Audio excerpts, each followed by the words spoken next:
आस्तिकस्य मुनिर्माता भगिनी वासुकेस्तथा जरत्कारो मुनिपत्नी मनसा देवी नमस्तुते। जय मा मनसा देवी जय। अनेके आजके दिने श्री श्री मनसा देवी ও অষ্টনাগের পূজা ব্রত সম্পন্ন করছেন। তাই বাংলার ঘরে ঘরে দেবী মনসা দেবী পূজিত হন। মা মনসার কৃপায় সংসারে শান্তি ও সমৃদ্ধির কামনায় ভক্তরা মা মনসার পুজো করে থাকেন। পুরাণ অনুযায়ী জানা যায় দেবাদিদেব মহাদেবের মানসকন্যা হলেন মা মনসা। সর্পের দেবী হিসেবে যুগ যুগ ধরে মা মনসা পূজিত হচ্ছেন ভক্তদের কাছে। বন্ধুরা, যদি আজকে দিনে মা মনসা দেবীর পূজা করে থাকেন তাহলে অবশ্যই তার ব্রতকথাটি শ্রবণ করতে হয়, নচেত পূজা অসম্পূর্ণ থাকে। শুরু করছি মা মনসা দেবীর ব্রতকথা। আপনারা প্রত্যেকে সঙ্গে থাকুন এবং শ্রবণ করুন আজকের ভিডিওটি। এক দেশে এক গরিব ব্রাহ্মণ বাস করত। তার 7টি মেয়ে হয়েছিল, কিন্তু ছেলে একটিও হয়নি। সে ঠিক সময় মতো 6টি মেয়ের বিয়ে দিয়ে দিল, কিন্তু তার ছোট মেয়ে সরলার বর আর কিছুতেই জুটল না। ব্রাহ্মণ চারিদিকে সরলার জন্যে বর খুঁজতে লাগলো। শেষে তাদের গ্রাম থেকে কিছু দূরে গ্রামে এক ব্রাহ্মণের খবর পেয়ে সরলার বাবা সেই ব্রাহ্মণের বাড়ি গেল। সেই ব্রাহ্মণের 11টি ছেলে ছিল। সে 10টি ছেলের বিয়ে খুব বড়লোকের বাড়িতে দিয়ে 10টি বউ এনেছিল, কিন্তু বড়লোকের মেয়েরা শ্বশুরকে মোটেই যত্ন করত না। সেই জন্যে সে তার ছোট ছেলের বিয়ে দিয়ে একটি গরিবের মেয়ে আনবার জন্য খোঁজাখুঁজি করছিল। সে সরলার বাবার কাছে সরলার কথা শুনে সরলার সঙ্গেই তার ছোট ছেলের বিয়ে দিল। সরলা শ্বশুর বাড়িতে এলো, কিন্তু শাশুড়ি আর জায়েরা তাকে দেখে ঘেন্না করতে লাগলো। একমাত্র শ্বশুর ছাড়া সরলাকে কেউ ভালো চোখে দেখতে পারত না। তার জন্যে সরলার মনে খুবই কষ্ট ছিল। সে ভাবত যে গরিবের মেয়েরা বেঁচে থাকে কেন, জন্মাবার সঙ্গে সঙ্গে মরে গেলেই তো আর তাকে এমন কষ্ট সহ্য করতে হয় না। সরলার দিন খুব দুঃখেই কাটতে লাগলো। এমনই একদিন বেশ ঝিরঝিরে জল ঝড় হচ্ছিল। সরলার জায়েরা অন্য এক জায়গায় দল বেঁধে বসে সেই দিন কি খেলে ভালো লাগবে তাই নিয়ে আলোচনা করছিল। কেউ পোলার কথা বললে, কেউ বলল ভুনি খিচুড়ি, আবার কেউ বলল যে এটা তেলে ভাজা খাবারই দিন। এমন সময় সরলা সেদিকে আসতে অন্য বউয়েরা তাকে বলল, আচ্ছা ছোট বউ, আজকে দিনে কি খেতে ভালো লাগে বলতো? সরলা তো ছিল গরিবের মেয়ে, সে তার পছন্দ মতো বলল মাছের টক আর পান্তা ভাত। অন্য বউয়েরা হো হো করে হেসে উঠে তাকে খুব ঠাট্টা করতে লাগলো। তারপর একটু বেলা হতে সকলে পুকুরে স্নান করতে গেল। সরলাও গেল তাদের সঙ্গে। পুকুর ঘাটে সরলা দেখল যে কতগুলো ছোট ছোট মাছ কিলবিল করে ঘুরে বেড়াচ্ছে। সে তার গামছা পেতে মাছগুলোকে ধরে নিল। তাই দেখে তার জায়েরা আবার খুব ঠাট্টা করে বলল, ওই দেখো ছোট বউ মাছের টকের ব্যবস্থা করে ফেলেছে, আর পান্তা ভাতও ঘরে আছে। ওর আর কোনো ভাবনাই রইল না।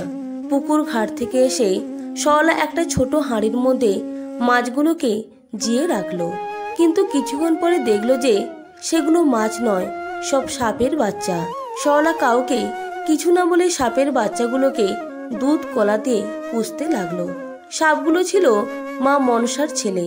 তারা একটু বড় হতেই মা মনসার কাছে স্বর্গে চলে গেল। তারা তাদের মাকে সরলার দুর্দশার কথা সব জানালো। সব শুনে মা মনসার মনে খুব কষ্ট হলো। তিনি এক বুড়ি ব্রাহ্মণীর বেশ ধরে সরলাদের বাড়িতে এসে নিজেকে তার মাসি বলে পরিচয় দিয়ে সরলাকে দিন কয়েকের জন্য নিয়ে যেতে চাইলেন। শ্বশুরবাড়ির লোকেরা কোনো আপত্তি না করে সরলাকে সেই বুড়ি ব্রাহ্মণীর সঙ্গে পাঠিয়ে দিল। বুড়ি ব্রাহ্মণী তখন সরলাকে নিয়ে এক নির্জন বনের মধ্যে গিয়ে উপস্থিত হলেন। তিনি সরলাকে বললেন, মা তুমি চোখ বুজে থাকো, আমি না বললে চোখ খুলো না। সরলা তার কথা মতো চোখ বুজে রইল। এমনই সময় স্বর্গ থেকে এলো পুষ্পক রথ। মা মনসা সরলাকে সঙ্গে নিয়ে সেই রথে উঠলেন। অল্পক্ষণের মধ্যে সেই রথ স্বর্গে যা মনসার প্রাসাদে গিয়ে পৌঁছালো। সরলা সেখানে গিয়ে দেখল চারিদিকে সাপ কিলবিল করছে, ছোটাছুটি করছে, কিন্তু কেউ তাকে কামড়াচ্ছে না। মনসা দেবী তখন সরলাকে বললেন, মা সরলা, আমি তোমার মাসি নই, আমি মনসা দেবী। তোমার দুঃখ দেখে তোমাকে এখানে এনেছি। তুমি এখানে থাকো, আজ থেকে আমার পূজার জোগাড় করো। আর তোমার এই ছোট ছোট ভাইয়ের আমার ছেলেদের এক বাটি করে দুধ গরম করে খেতে দিও। আর একটা কথা জেনে রাখো যে ওই দক্ষিণ দিকটায় কখনো যেও না। সরলা মা মনসার সব কথা মেনে নিল। স্বর্গে সরলার দিন বেশ আনন্দে কাটছিল। হঠাৎ একদিন মা মনসার বারণ দক্ষিণ দিকটা তার দেখবার ইচ্ছে হলো। যে দক্ষিণ দিকে গিয়ে দেখলো যে মা মনসা নাচছেন। নাচ দেখতে দেখতে সরলা ছোট ভাইয়ের জন্য দুধ গরম করার কথা একেবারে ভুলে গিয়েছিল। হঠাৎ মনে পড়ায় ছুটে এসে দুধ গরম করে রাখলো। এর কিছু পরেই তার সব ভাইয়েরা দুধ খেতে এলো, কিন্তু দুধ তখনও জুড়ায়নি। গরম দুধ খেয়ে তাদের মুখ পুড়ে গেল। তারা সবাই সঙ্গে সঙ্গে গিয়ে মাকে সব জানালো আর বলল যে ওকে আর ছোবল মেরে মেরে ফেলবো। কিন্তু মা মনসা বললেন, না, তা হবে না, বরং ওকে একগা গহনা পরিয়ে ওর শ্বশুর বাড়িতে রেখে এসো। শেষে তাই হলো। সরলাকে একগা গহনা পরিয়ে তাকে তার সব ভাইয়েরা তার শ্বশুর বাড়িতে নিয়ে এলো। সরলার গায়ে একগা গহনা দেখে তার জায়রা আবার খুব ঠাট্টা করে বলল, একগা গহনা পরে কত ঢং দেখ। সরলা তখন বলল, ষাট ষাট, বেঁচে থাক আমার আরল পারল ধোঁড়া বোড়া কেউটে আমার সব ভাইয়েরা। আমার আবার গহনার অভাব। তখনও সরলার সব ভাইয়েরা তাকে পৌঁছে দিয়ে বাড়ি ফেরেনি, আশেপাশেই ছিল। তারা সরলার কথা শুনে স্বর্গে গিয়ে তাদের মাকে সব বলল। সব কথা শুনে মা মনসা আবার সরলাদের বাড়িতে এলেন।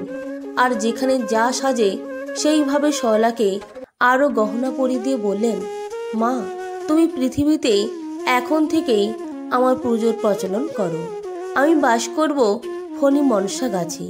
দশহরা আর নাগপঞ্চমীর দিন এই গাছের ডাল এনে বাড়িতে পুজো করো।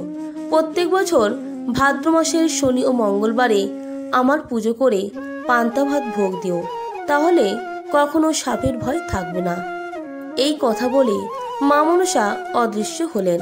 সেই থেকে দেশে দেশে মা মনসার পূজার প্রচার হলো।